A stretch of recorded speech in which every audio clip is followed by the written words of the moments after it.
ఇప్పుడు ఇవాల్టి రోజున బాబురావు గారు ఇక్కడికొచ్చి ఈ పర్టిక్యులర్ ఫిల్మ్ గురించి మాట్లాడడం, ఆయనకి 'చాయ్‌తో' ఉన్న ఎమోషన్ గురించి మాట్లాడడం, నాకెక్కడో నన్ను it made me very emotional అండి. ఎందుకంటే 'నిలోఫర్ టీతో' నాకున్న రిలేషన్‌షిప్ ఎలాంటిదంటే, back when I was in 12థ్ గ్రేడ్ మా ఫ్రెండ్స్ అందరం గ్రూప్ స్టడీస్ ఎర్లీగా ఫినిష్ చేసుకొని 1 AM లోపు ఎలాగో అలా 'నిలోఫర్' దగ్గరికెళ్తే ఎళ్లి ఒక లెమన్ టీ తాగొచ్చు అనే ఒక పాయింట్‌లో స్టార్ట్ అయిన ఒక థింగ్ అది.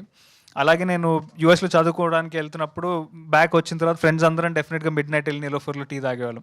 సో, అలా it's been a part of my life అండి. బాబురావు గారికి తెలుసో తెలియకో he's been great influence and ఆయన క్రియేట్ చేసిన ఒక product gave me so many memories in my life. So, అలాంటి ఒక పర్సన్ ఇక్కడికొచ్చి యునో ఆయన ఆయనకున్న రిలేషన్‌షిప్ విత్ టీ అండ్ ఆయనకున్న ఎమోషన్ ఎప్పుడైతే చెప్పారో ఇట్ ఫెల్ట్ ఎక్స్‌ట్రీమ్‌లీ నైస్ అండి. అండ్ ఆయన టీ నా నా లెక్క ప్రకారం ఆయన టీ ఎందుకంత మనందరం ఇష్టపడతామంటే it's not just because of the taste అండి.